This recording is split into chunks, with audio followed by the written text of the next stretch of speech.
Welcome to India Calling, stories and tips from spiritual travelers from across the globe. Today we have with us Teresa, all the way from UK. She's going to be sharing with us her journey of India, how India happened to her, and what aspect of India she imbibed in her. So yeah, let's dive in and get to know more about Teresa. Teresa, welcome to the show. Namaste, and thank you for inviting me. Superb.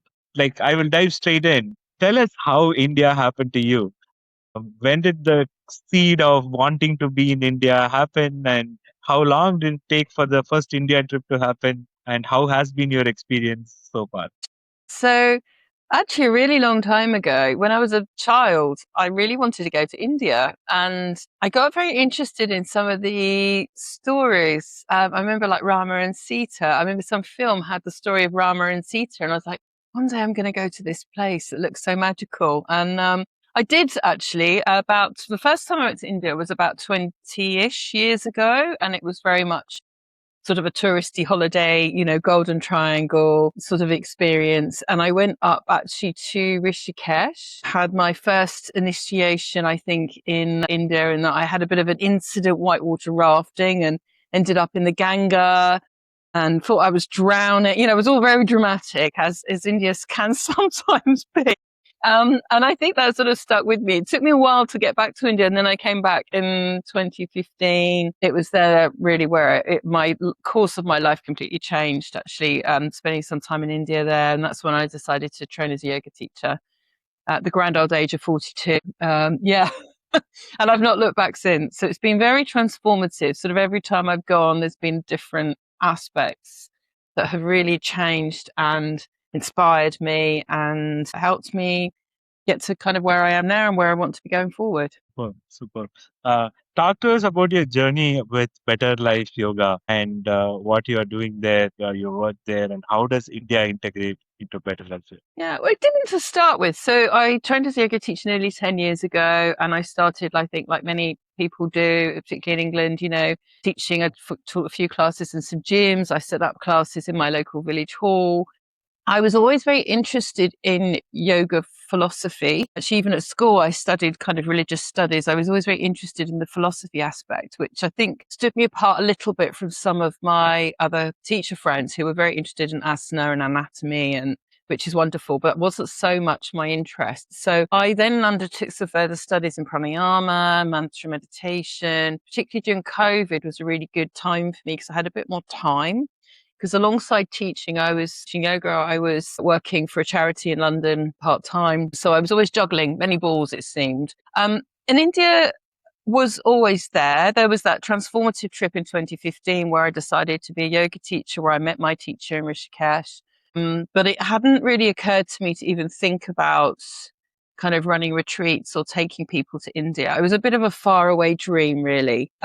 It was an aspiration rather than anything I thought I could actually make ever happen. And then I had a big life change. In 2020, I separated from my husband of 22 years and I got divorced. It was COVID. And I decided to do a bit of an eat, pray, love moment. And I quit my charity job, rented my house out, sold the car, and went off for a year of travel. And I solo traveled from the UK all the way to Australia, through India, Nepal, Bhutan, Southeast Asia. And I spent quite a lot of time in Rishikesh as part of that year, and McLeod Ganj, Dharamshala, both places that are very special to me. And I was up in the Himalayas, actually. We were just talking about Himalayas, weren't we? I was up there and it was monsoon. Not the best time to be up in the Himalayas, I think. And I was sort of stuck in this yoga house. I couldn't go out because the weather was so bad. And I had this dream. I was just out looking over the mountains and I just thought, I want to bring people here. I want people to experience what I've experienced and the beauty and the calm, the craziness, everything that India offers. So it was there where it started being born in my idea that, yeah, could I actually do this? Could I bring some people to India with me and show them the India that I love, get them to meet the people I know, show them sort of the side that perhaps you don't see on a package type holiday. And from that, the first retreat was kind of born. And my first retreat was in North India, all the places I knew and loved, because I thought, let's start with what I know. Let's start where I've got my contacts. So it's a kind of a yoga journey from Amritsar up in the Punjab, right on the Pakistani border, right through to McLeod Ganj, Handgar, and then finishing right at the Ganga, back at the Ganga again in Rishikesh. And that was March 2024. 2004 was the first one. And then I've just sort of kept going. I really was inspired to head down south, and I had this whole idea that kind of came actually from doing a satsang retreat in Rishikesh. I was with a teacher, Swami, and he was talking a lot about Sri Ramana Maharshi. And I was like, I need to go down to the ashram in Tiruvannamalai. And the next thing I know, I find myself down there and kind of creating this container for women of my age, midlife women, to come to South India and experience that place, which is a very different energy from the north. And offering, I think, because it's got that self-inquiry aspect, it just fits so well with that kind of midlife when you're just, everything's stripped away and you're like, where am I? What am I doing? Who am I? All my roles have gone now. Who am I? And so that worked so beautifully. And then this year I'm adding in Manali and Spiti Valley as a retreat as well. So I'm still teaching in England when I'm home, but I'm also leading retreats now in India too. Wow, beautiful. I know you've spent a significant time in Dharamshala. Tell us what keeps bringing you back to Dharamshala. There's a few things. I really resonate with I think the Tibetan culture there. I think I absolutely love just going and sitting in the Dalai Lama temple, actually, and just finding a quiet spot and meditating. And sometimes I'm lucky. I never know quite what time they're doing puja, but sometimes I'm there and puja's on and I can listen to the chanting. And I think that's a big draw for me for that region. I mean, it is naturally the most beautiful area as well. I've done some amazing hiking up there. There's actually a lot of, and in the village, I sort of stay above McLeod Ganj in a place called Upper Bagsu, which is very yogi. There's lots of yoga, lots of music. My other big passion that's sort of come out in the last few years is mantra chanting, Kirtan, call and response chanting. And I taught myself to play harmonium, and I'm now leading Kirtan. And I've been doing that in McLeod Ganj. So I have 2 Indian musician friends that join me, and we've been doing Kirtan in the Bagsu area for sort of the last nearly year, 6-7 months. So that's been a real gift. And that's what I think keeps me back. It's either there or Rishikesh generally find me, but I like the south too. No, before we move south, you will have to share me the experience that you have with Kirtan, because I know that you lit up the moment you spoke about Kirtan and the band.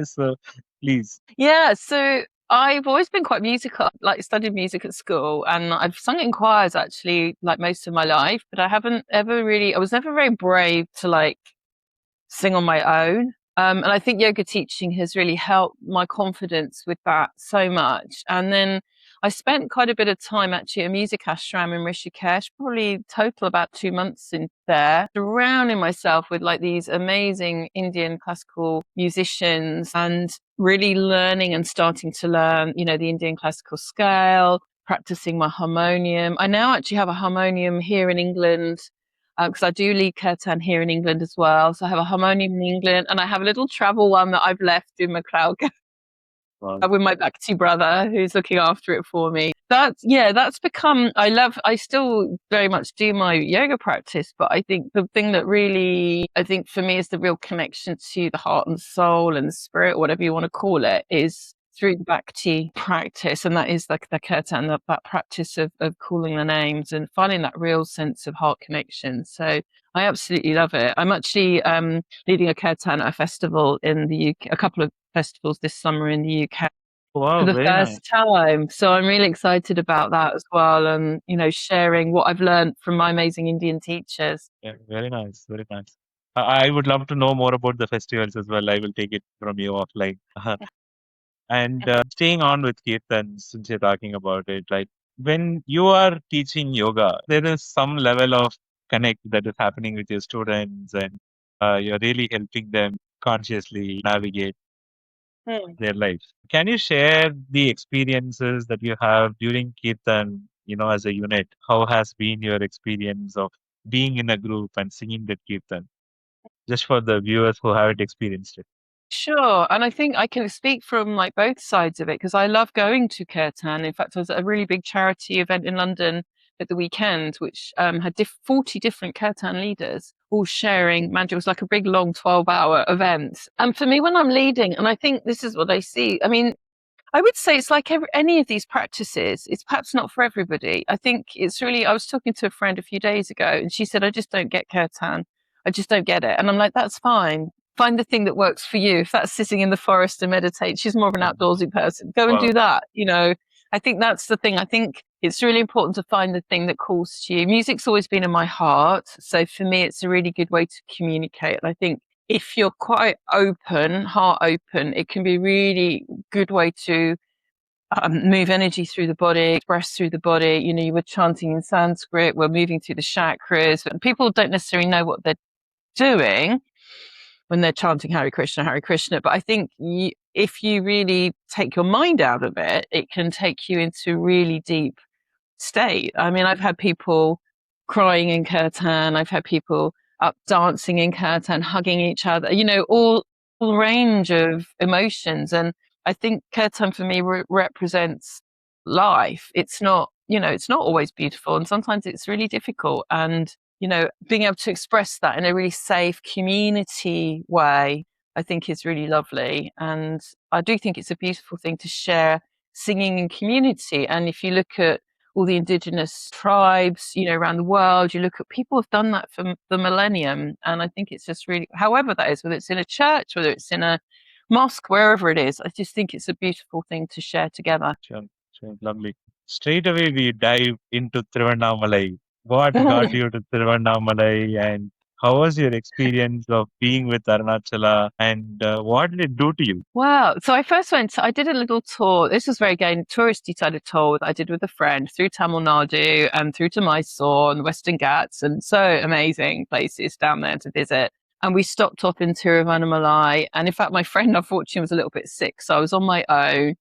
And I went out with a guide, and he took me round the temple in Tiruvannamalai. He took me up to the ashram and to the cave. So Sri Ramana Maharshi there's a series of caves actually up in the mountain, on that mountain. And I don't even know how to explain that first experience of sitting in that cave. It was just the energy. It was just so intense and different. And I didn't stay very long that first time. I was with this guide and we were on a tour, and, but I was like, I need to come back here. I felt drawn. And then, as I said, I did this satsang series in Rishikesh, and teacher was just talking constantly about non-dualism and Sri Ramana. And I was like, I think I need to go and spend more time there. So I went back and did this sort of what I'm calling a recce tour, which I did before I set up the retreat. I went and was looking at venues and retreat centers and things. But I also, then before my retreat this year in February, I spent like about 3.5 weeks there, just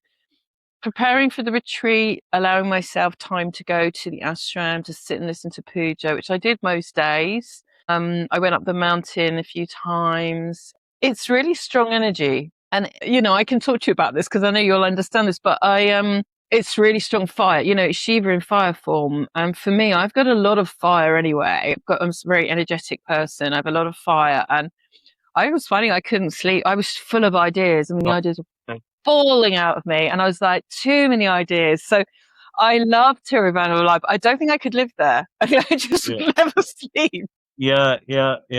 It happens, right? Like you walked around that place for 10 minutes, even the first night. You will not be able to sleep. Like you will be up so awake.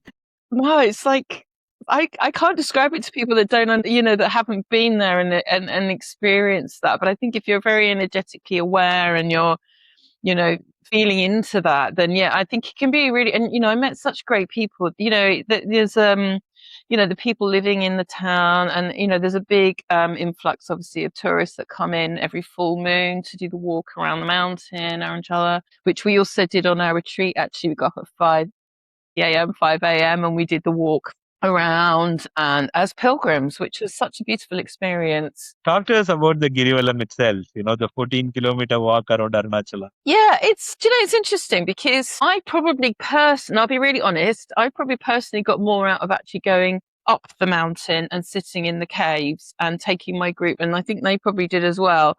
I found the walk is a sort of a road walk. It's interesting because you're sort of going past all the temples and you see such devotion. Many people walking barefoot, people that are elderly, they're carrying their kids, they're wearing flip-flops or they're walking barefoot. And you think, oh my goodness, it's 14 kilometers. It's not a small undertaking.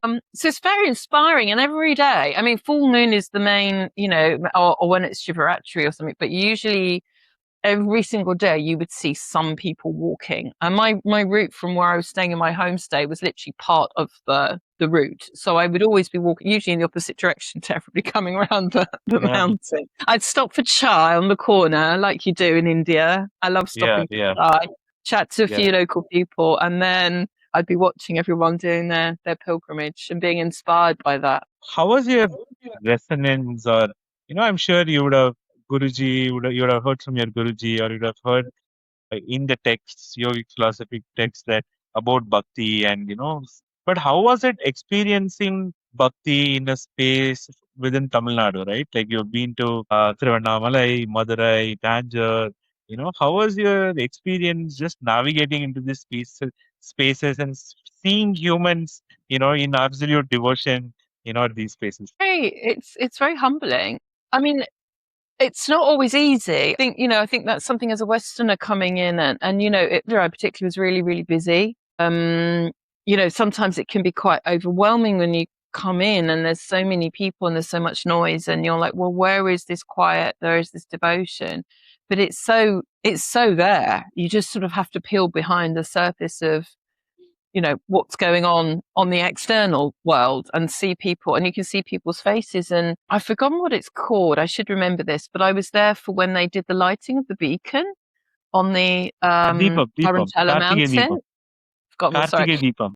That was amazing. So we got it again. I was with a friend and we got up at like, I don't know, 4:30 a.m. or something. She made me get up. I'm not good in the mornings. This is why I remember it was early. But we got to the temple for like 5:30 or something. And we were with, thousands of other pilgrims there, really very much sort of Shiva focused. You could see the way they were dressed, particularly the young men, Shivites, Shiva followers. And that was incredible. I mean, that was such an experience. Yeah. And the energy in that temple that day was just, phenomenal. Yeah. Such a great place to visit. I really love Tamil Nadu. I think it's such an interesting place. And I do find the people very warm, and it's just, it's a lovely, lovely part of India. Very nice. Any specific moments in Tamil Nadu that helped you feel rooted to your own being and your own whatever you're doing, your conviction, or or did it play a role in your decision making and navigating your life itself? But I think probably some of those bigger decisions for me probably happen more in the north. If I'm, by the Ganga, I have a real connection to my Ganga. So for me, Rishikesh, sitting by the Ganga, is where often I get these sort of downloads. But having said that, I mean, I've had just such really interesting experiences in Tamil. I also went to Auroville and took my group actually into the Matrimandir, which, if people don't know, check it out. It's this. Which one? It's a very surreal. The Matrimandir in Auroville. Matrimandir. Yes. I mean, and going and meditating in there is a real. I felt like I was in a science fiction movie. It's an incredible experience again, but it's such an incredible experience to take you away from all the everyday normality of the nonsense that goes on in your mind and gives you that sense of quiet. But and I love the ocean. I start my retreat at Mahabalipuram, and I think that's a really interesting town. I love the temples there, are fabulous. And, I've got a deep interest in history as well. So for me, I love the temple sort of history, and just the sense that you're in the place that people have been coming and worshipping for, potentially 1,000 years, I think is quite mind-blowing. Yeah. Mahabalipuram is an intense space, The Sayana Perumal temple, right? Like the Vishnu temple there is phenomenal. Yeah. I like it there very much. It's got a really good vibe there, actually. And it's really interesting because I think a lot of Westerners don't know about it. And, I think Westerners, when they think of India, particularly, they sort of head to Goa or if you're visiting Mahabalipuram, there is no point in not visiting Sayana Perumal. Your visit is not complete without the temple, because that is the place to be in. I think so too. Yeah. I think it's such an interesting town. Yeah. You describe yourself as a slow traveler, 2-3 weeks, 2-3 locations, 5 nights in one place, kind of. How did you arrive at this rhythm, and what really happens to people when you give them this stillness inside India in every destination? Yeah. And I think particularly I find like bringing Westerners to India. I mean, often I have like women my age or older, solo travelers that haven't been perhaps to India before. And, it can be overwhelming. The energy is very, very different. to England, and it can be busy and chaotic. And actually, I find that if you move too fast, there's not really enough time for the nervous system to kind of cope with that. And it becomes then more difficult to actually get deeper into those experiences. So I do like to give people enough time to sort of settle. I mean, in an ideal world, I'd have them there for 2 weeks in each place, because there's so much, and also so much. It almost feels like there's so much in every place. It's like I go to McLeod Ganj regularly, and I keep coming and discovering new places to visit and see. And there's a lot of depth in all of those places. So I think it's really important to allow rest as well. So the model that I try and utilize as much as I can with trying to do things within 2 week container is to allow opportunity to go and have these amazing experiences, but also time to rest and integrate them. Because otherwise you just get home and you're like, oh, what just happened? I've been there. I've been on those sort of trips, and I know that that's sort of, and it can be a really good way to see things if you're very short for time. I've done a lot of those trips. You 1 night here, 2 nights there. And I did that when I was traveling, on my own around the world at times. But for me, I think for the depth and to be able to share the teachings, it's nicer to be a bit more stable in places for a while. What was your experience with Auroville as a community and, Matrimandir as a space? And, if you can share your entire Auroville journey, that'd be nice. Well, yeah. So I first went there One again thing, on this. there is a lot of misconception around Western travelers about stories about Auroville that they have heard from. So and a lot of people avoid Auroville. So when you share your actual experience there, it will definitely help others, who want to explore it without any judgment, right? Like Yeah, of without course. having all these. Yes. Yeah. So yeah, I mean, I'll give you my completely honest take on it. Actually, as somebody sort of very much on the outside of it, I have no invested interest in Auroville, and I'm not. I think the concepts behind Auroville, when you read about what the mother and Sri Aurobindo were trying to achieve, is really the kind of world that I want to live in. It's a world of community. It's a world of compassion. It's a world where, people live together and come together and support each other, and in a very much a conscious community. And it really is like nowhere else. I mean, there's small pockets of conscious communities that I've come across around the world. And there's actually small pockets even in the UK of people living together like that, but it's very small. But Auroville is a city. It's big. And they do have lots of people that live there for a long time. I mean, I have mixed feelings. I don't think it would be the place that I would choose to live. I think it does have a little culty sort of vibe. It's quite strict. The organization for even just visiting is not straight, it's not so straightforward to get into the Matrimandir, which is this big gold, if you've seen pictures of it, it's the big gold dome. But it's worth the effort because, as I said, going inside is like nothing else I've experienced. And so I really admire the aspiration. I really love the fact that it's a community of people from all over the world, Indians as well as Westerners. I think they've had some problems, but we're humans. We have great aspirations, and then humans and ego and, things happen. So I wish them very well. I think, I think it's still in process, isn't it? And I think, it'd be interesting to see what happens in the future there. But if you're in the area, I would definitely recommend going. I just think it's such a For sure.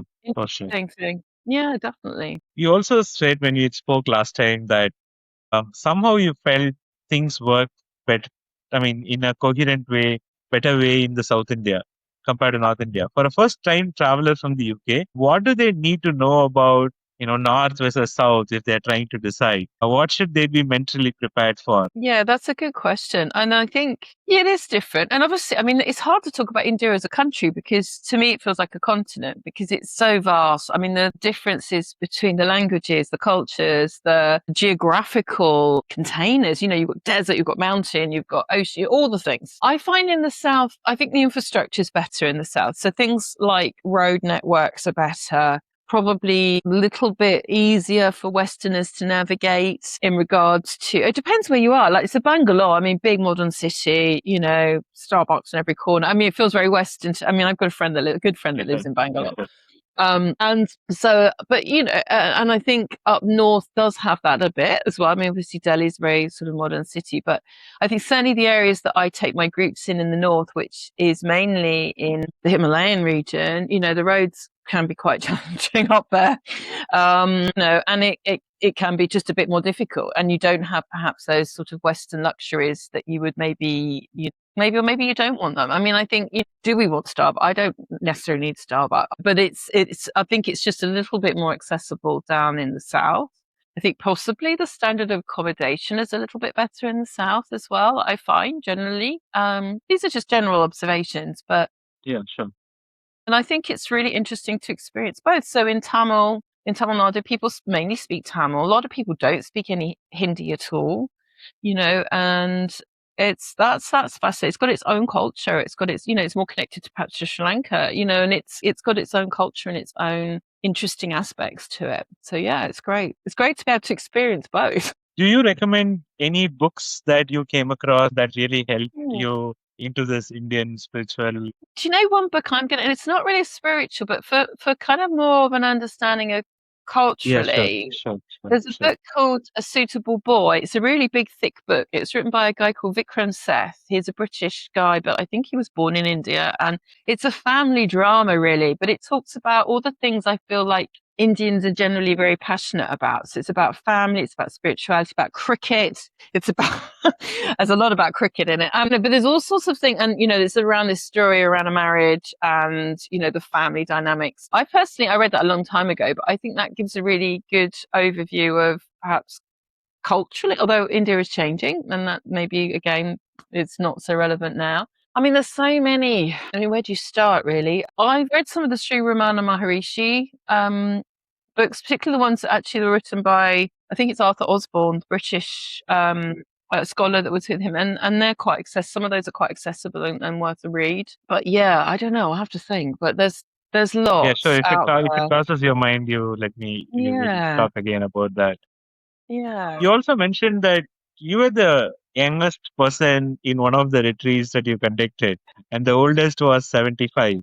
Talk to us about that retreat and how was it bringing first time India travelers and dealing them, showing them India. How was the experience like? Yeah, it was amazing. So it was an amazing group of women, small group. I mean, my retreats all small, maximum 10 people. So I think we had 9 on that retreat. Yeah, the youngest I think was 48, 49, and then the oldest was 75. That retreat, particularly in South India, is actually sort of marketed around midlife. But I said, older women are very welcome. And actually, particularly this 75-year-old was incredible woman, and she'd been through a real big life journey.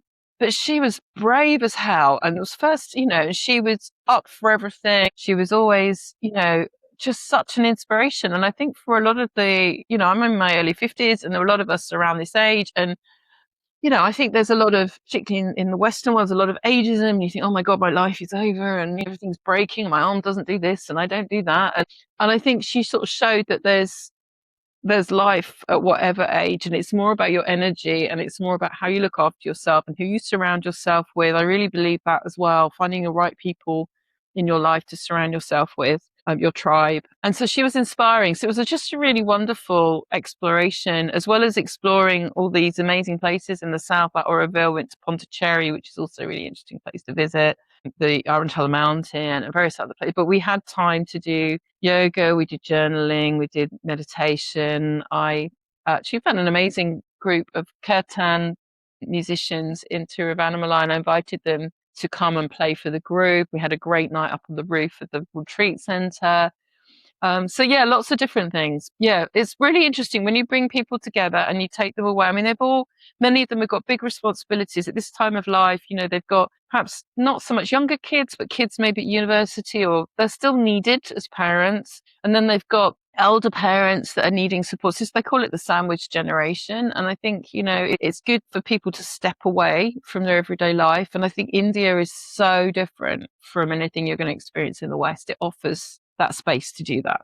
So yeah, it's a wonderful place to bring people. Yeah. I know you also you specifically work with women in midlife largely. What is the thing that these women usually tell you before they come to India? What are their fear and excuses like? And what is it after they come back from the India trip? Yeah, I mean, and I think that's there's a lot of fear, there's a lot of anxiety, actually, particularly as a woman, like coming on your own. A lot of them do come on their own, or maybe bring a friend. And I think a lot of them said to me, "Oh, I couldn't do what you do. I couldn't travel on my own. I couldn't possibly think about doing this on my own." They want that safety now of having support, which is certainly when I first went to India as well, that's what I did. I think it takes a bit of time to get used to navigating how different it is. And, it can be straight, it can be very straight. There's lots of things. I absolutely adore India, as you know, but it can be dirty at times. It can be chaotic. Time is a fluid thing in India. There's definitely Indian standard time.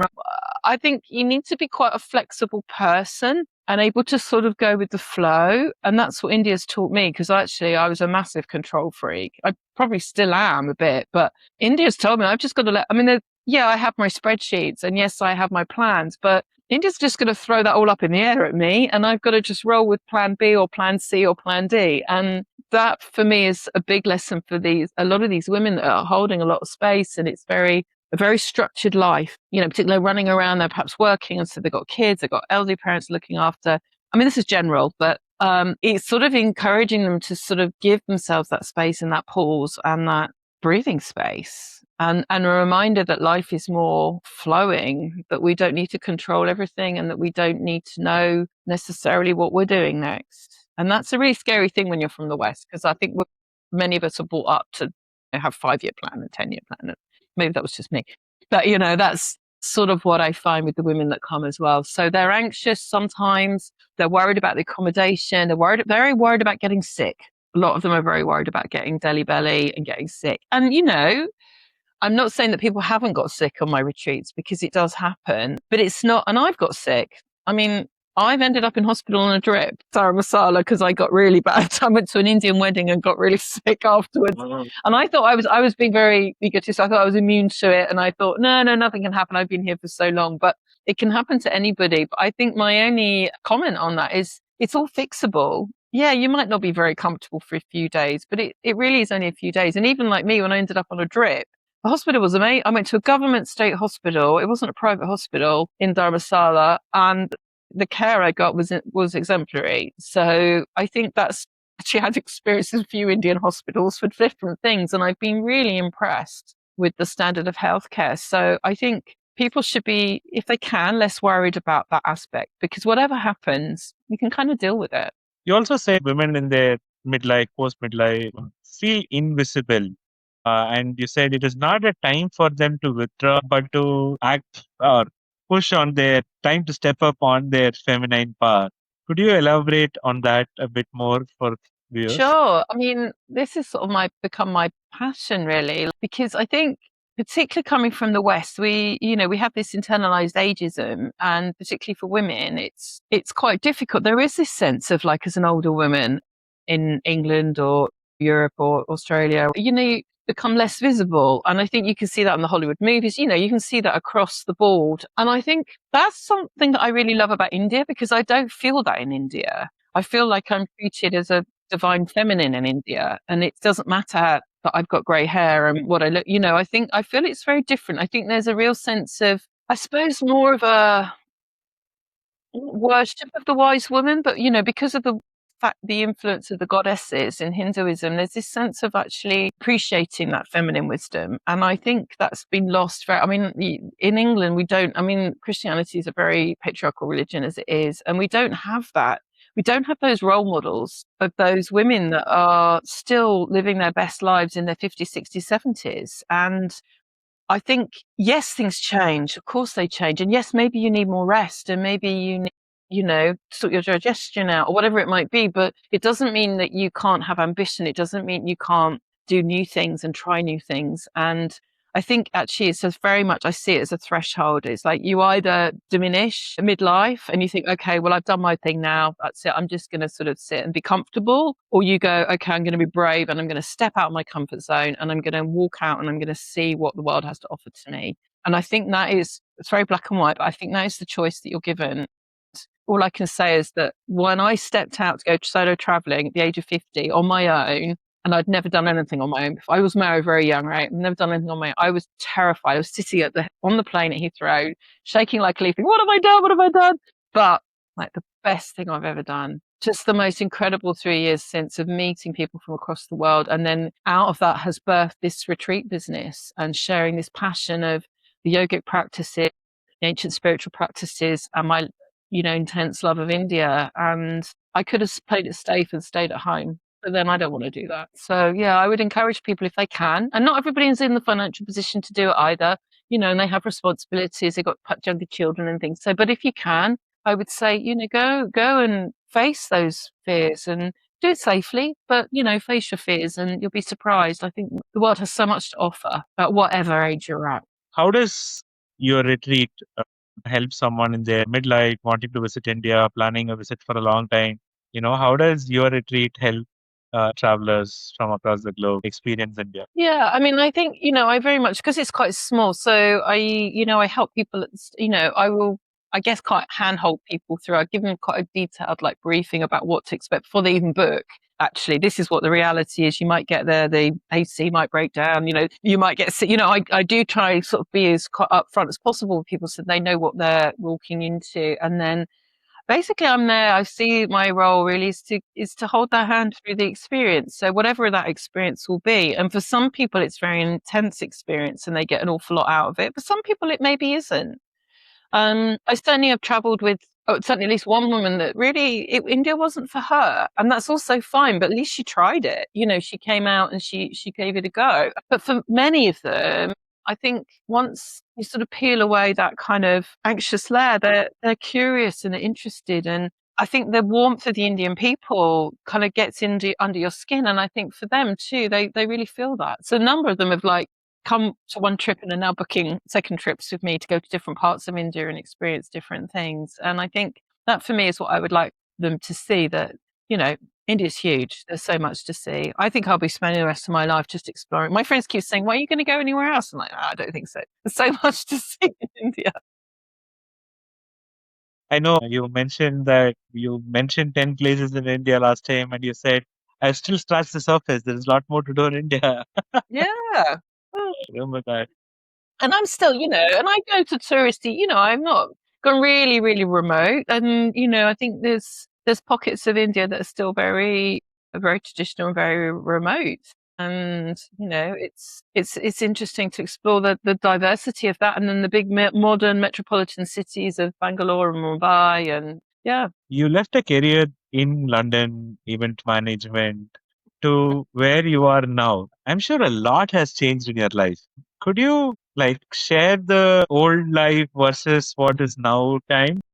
Yeah, sure. And actually, before COVID, particularly, I was so busy. I was head of philanthropy for a London medical research charity. I had a team of fundraisers. We had big targets to reach, to raising money from these really generous, wealthy donors. And I was running events and and I was doing that. And I was teaching maybe 6 classes a week as well. I was still doing retreat days and workshops. And, I did a once a year retreat weekend. And probably working 60 hours a week at least. And there was very little time for rest, very little time for reflection, really, and very little time for fun, and that's something that I think I've realized when I finally stopped and went traveling. Actually, I found it really hard, really, really hard. Having worked for 25 years and, I was brought up with a father that was very productivity driven, very ambitious for me. I did a law degree, for goodness sake. I was going to be, that type A person. And when I finally stopped and I was finding myself sitting on a beach on a Monday morning in Thailand, and I had huge amounts of guilt, actually. I was like, well, I should be doing something. I should be learning something. I should be doing, I must listen to this podcast. I must learn this stuff. I must start learning astrology. Which I did. But, so it was this real oh my God, I can't actually stop. I can't stop. Because I've done this for so long. And I'm still working that process. I still find it very hard to rest and very hard to allow myself to have fun sometimes. That for me has been a big journey, and a big part of that India journey has been, seeing that actually in India, the family and the festivals and community are really important. People stop work, it doesn't happen so much. We have limited holiday in comparison really in England. But you sort of see people come together and they're joyful and they're sharing those moments. And I think I love that India makes me become more present. I think it takes me out of my monkey mind a little bit, the jittery, and it makes me become more present, because you have to be present in India, because anything can happen at any time. So Yeah. that's one of the gifts I think India offers, actually. My last question. Someone who hasn't taken the step towards India but has been having this urge to wanting to visit India, what would you tell them?